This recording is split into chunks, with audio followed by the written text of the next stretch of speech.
Okay, so 12 years ago, I was just starting out on this incredible business journey and I was super enthusiastic, but truth be told, I had absolutely no idea what I was doing. And I was really reflecting on that whole journey this morning. So I was talking to a friend of mine and I looked back on that journey and I couldn't help but think about all the valuable lessons I wish I could have shared with my past self. Like lessons that would have saved me countless hours of frustration and self-doubt. But here's the thing, these aren't just practical like tips and tricks. It holds something much more powerful. And I think the key ingredient really to success that I've learned is resilience. So today I wanted to create a different type of video and share those lessons with you. And I hope you find this not only kind of helpful on a tactical level, but also on an emotional level. Because when I think back at myself in business, the younger self, the more naive or super enthusiastic, or, this person that was just starting out, I feel like I was super hard on myself. So I think what I want to share with you today is going to be really helpful. So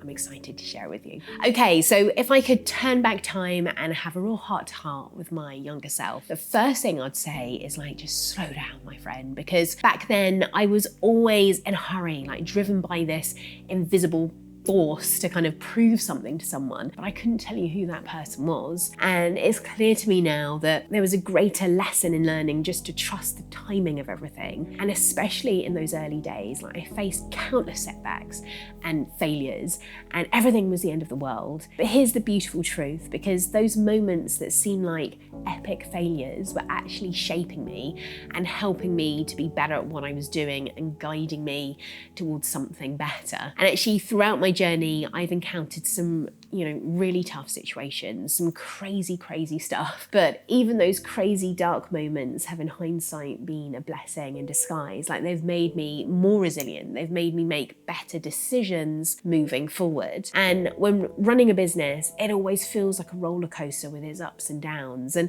that's just an inevitable part of building your own path. But if you stay focused and you're patient and you keep your eyes on the prize, you do come out the other side, you come out stronger. And I always say that this is not a game for everyone. There's a reason why most small businesses fail after the first year. This is bloody hard. But I think you have a choice, and that's a choice to see your challenges as an excuse to give up, or you can see those challenges as stepping stones to keep you moving forward and giving you the awareness and the tools to be able to move forward. So remember, even when it sucks in the moment, it's okay. So just trust the process, trust yourself, and keep pushing forward. Now, the next lesson that truly hits home for me is all about defining success on your own terms. It's something I've learned through the ups and downs of my business journey, and it's made a huge difference. And it all comes down to finding your own North Star, your guiding light. But when I was starting out, my motivations in truth were fueled by scarcity and the need to prove myself. But here's the thing, operating from a place of needing to prove yourself might be okay at the beginning, but you can't sustain that mindset. Trust me, I've been there. And when you're driven by a sense of lack or ego or even revenge, which is a whole different video, you tend to make reactive decisions and big mistakes. And let me tell you, I had no off button. I was relentlessly chasing success or growth in this kind of unsustainable way. And I got caught up in this whirlwind of trying to just grab everything. And I took on projects in my training agency, Baby M, which were outside of my business scope because I was chasing the money or I was focusing on what other people were doing. And let me tell you, that way of operating led to some major mistakes and ultimately massive burnout after the birth of my little one. I just couldn't keep up, and I just didn't really fully remember, I guess, what this was all about, why I wanted to be an entrepreneur or a business owner, what my North Star was. I was just so wrapped up in what other people were doing. But that burnout actually was a big turning point for me, and it made me look really long and hard about what I did value and how I did want to operate and what my definition of success was. And I realized that my definition for success was rooted in three simple things, peace, joy, and impact. And, I started this journey because I genuinely wanted to help people. Like, my deeper purpose in my training agency, Baby M, has always been about empowering families to make informed choices, like creating a ripple effect of happier and more confident families. And everything I do is focused on that mission, including my business coaching program, which helps sleep consultants scale their impact while building a joyful business that they can sustain. It's all aligned, everything. And that vision and that North Star is crystal clear to me now. It guides every decision I make in my business, from choosing who I work with to determining how I work. And let me tell you that without clear intention and a firm grasp on your North Star, the online world can easily sway you in every direction. It kind of bombards you with the endless do's and don'ts and telling you to be on this platform and that platform, and you've got to have this many followers, and it can be exhausting listening to all of that noise. But when you have a clear focus and a North Star that's uniquely yours, everything changes. It's like a compass that kind of keeps you on track, and it just pushes all the distractions out of the way. And when I think about my vision of success and what truly makes me happy, it's actually pretty simple.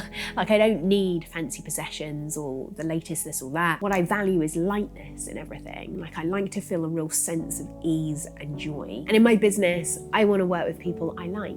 I love serving people. I want to enjoy what I'm doing, and that's the full process, not just the result. And my ultimate goal is to make a positive impact. And sure, running a business is not always smooth sailing, but when you operate from a place of where you feel driven by your North Star and your values, even the toughest days feel manageable. And in the early days, I made the mistake of equating success with how busy I was. I tied my worth or identity and the amount of work I had on my plate, but actually massively burning out taught me a powerful lesson. My identity and my self-worth is a whole lot more than being a business owner and what I have or have not achieved. And I think it's easy to get swept up in defining success by, what other people think it is, metrics, a certain income, having certain possessions. And I think it's so important to anchor yourself in your values and really get clear on what success looks like for you. Okay, so knowing your numbers is the next one. So confession time, I used to be that person who would say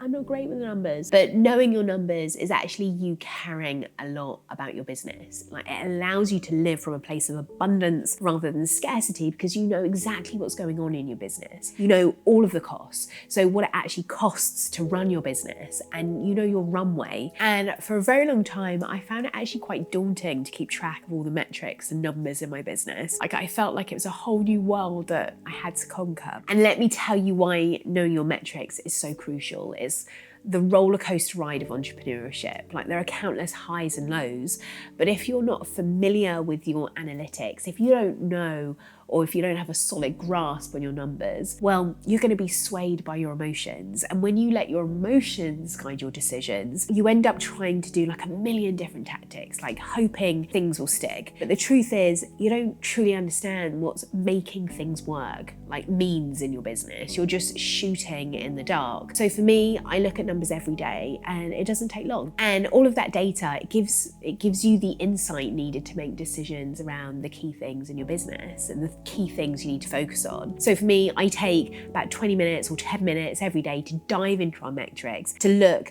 at how our business is doing, what's going well, what, perhaps needs tweaking. And that all comes from understanding our metrics and our numbers. Now, leading on from numbers is vanity metrics. So, those flashy metrics that keep you in the game of chasing the algorithms and your social media platforms' attention, and it's draining. And the truth is, those numbers don't really mean that much in the grand scheme of things. What truly matters are the people who genuinely connect with your content and take meaningful action. And it's about depth over width. It's about quality over quantity. And this is the lesson that I've learned over the past couple of years. It's understanding your audience, knowing who you're serving and who you're not serving. That is absolutely vital. And I feel like I know exactly who I'm creating content for, and I prioritize going deep rather than trying to reach everyone. And you see, you don't need a massive following to build a profitable and successful business on your own terms. Quality trumps quantity in every aspect.